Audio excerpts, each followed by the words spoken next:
Assalamualaikum warahmatullahi wabarakatuh. Perkenalkan, nama saya Faisal Tarik dengan NIM 124370138 dan teman saya.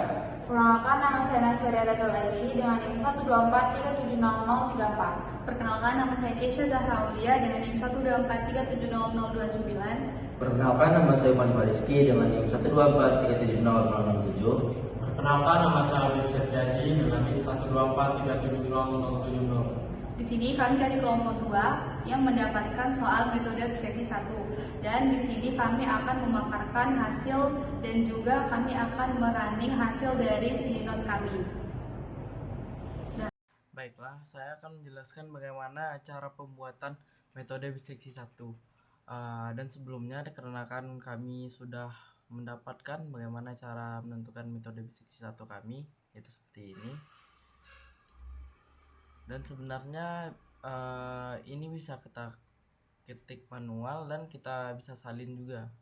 Langsung kita salin dan kita tempel di sini. Tapi dikarenakan ini sebuah tutorial, maka saya akan membuatkan metode biseksia dengan cara diketik. Dan bisa kita mulai dulu dengan membuat sinode baru, yaitu dengan mengklik bagian sini.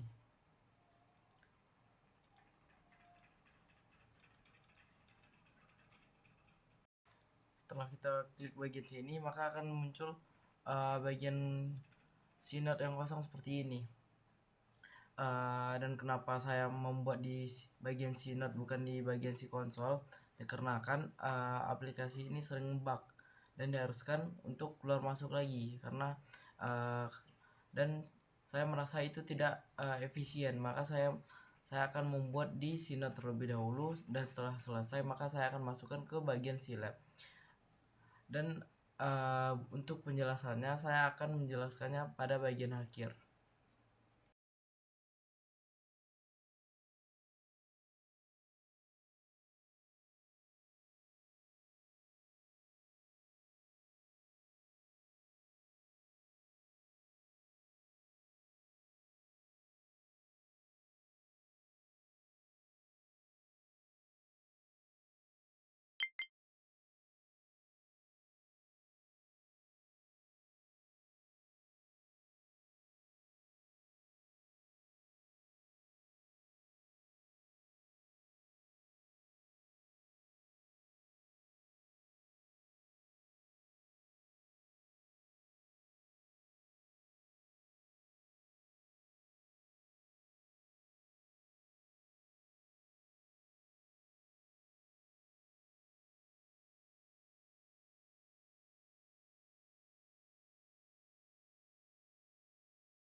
Nah, setelah semuanya selesai seperti ini, kita bisa lanjut untuk menyalinnya dan memindahkan ke si konsol.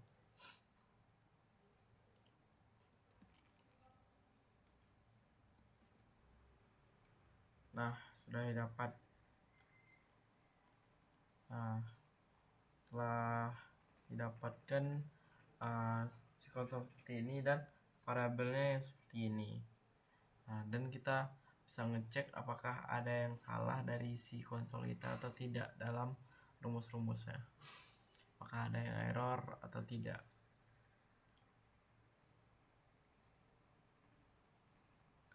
Nah, setelah dilihat tidak ada bagian yang error, dan mungkin saya bisa lanjut untuk bagian penjelasan satu-satu. Nah, saya akan mulai menjelaskan bagian-bagian dari si node tersebut. Yang pertama yaitu ada CLC clear dan close. Fungsinya yaitu CLC itu membersihkan tampilan konsol. Kemudian clear itu menghapus semua variabel yang sebelumnya ada. Kemudian close menutup semua grafik atau figur yang terbuka. Kemudian diketahui soal ini. Ini fungsinya memberikan informasi persamaan tekanan kipas dan tekanan resistensi untuk mencari nilai debit key yang membuat dua tekanan itu seimbang. Ini dasar terbentuknya fungsi akar F key. Ini. Kemudian ada rumus ini, def. Fungsi ini sangat penting karena metode biseksi memerlukan persamaan dalam bentuk F key. Program mendefinisikan F key yang merupakan selisih antara tekanan kipas dan tekanan resistensi. Bagian sini. Kemudian ada ini, menentukan batas awal dan batas akhir. Yang pertama itu Q1 sama dengan 0 ini, batas kiri intervalnya, Q2 sama dengan 20, batas kanan interval, E yaitu toleransi errornya, yang I yaitu counter iterasi. Artinya nilai akar dicari di antara 0 sampai 20 meter M pangkat 3 per S. Iterasi dihentikan ketika selisih Q1 dan Q2 lebih kecil dari toleransi. Kemudian ada tampilan header tebal. Fungsinya yaitu untuk memudahkan pembacaan hasil iterasi nantinya. Kemudian ada iterasi metode biseksi yang ini. Fungsinya yaitu menentukan titik tengah sebagai kandidat akar yang bagian sini sampai yang bagian sini. Kemudian ada mengecek tanda fungsi yaitu bagian sini sampai dengan sini. Yaitu menentukan interval baru yang mengandung akar. Kemudian berdasarkan prinsip perkalian negatif menunjukkan beda tanda. Setelah itu ada bagian di sini yang printf ini. Itu fungsinya menampilkan hasil akhir berupa debit ventilasi yang seimbang bagian sini. Dan kemudian saya akan lanjut menjelaskan bagian yang sini yaitu variable browser. Variable browser adalah jendela di Skylab yang menampilkan semua variabel yang sedang tersimpan di memori saat program menjalankan. Fungsinya seperti daftar isi variabel. Setelah bagian yang sini kita pindah ke sini kan sudah dapatkan nih hasilnya. Nah, ini seperti daftar isinya. Arti-arti di kolom variabel yaitu yang pertama ada name. Name itu menampilkan nama variabel yang ada di workspace yang ini. Kemudian ada value. Value itu menampilkan nilai terbaru dari variabel tersebut. Contohnya ini Q0 10, Q1 0, Q2 20. Oh iya, saya juga lupa menjelaskan. Q0 itu yaitu variabel nilai tengah midpoint pada metode biseksi. Q1 batas bawah interval. Q2 yaitu batas atas interval. INS itu hasil terakhir dari perhitungan. E itu toleransi error. I jumlah iterasi. Kemudian kita langsung ke type. Type itu menunjukkan jenis tipe data variable. Ini misalnya seperti yang dibilang double, yaitu bilangan pecahan tipe numerik desimal. Kemudian ada visibility, yaitu menunjukkan cakupan variabel. Seperti ini, lokal katanya. Lokal itu hanya berlaku di script atau fungsi yang sedang dipakai. Satu lagi ada yang namanya global. Kalau global itu bisa dipakai di seluruh script. Kemudian ada memori. Memori itu menunjukkan besar memori yang dipakai variabel tersebut dalam byte.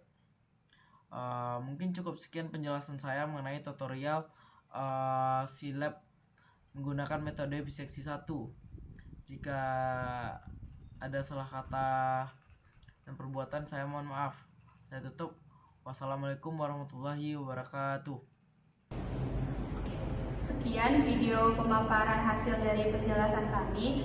Kami akhiri. Wassalamualaikum warahmatullahi wabarakatuh.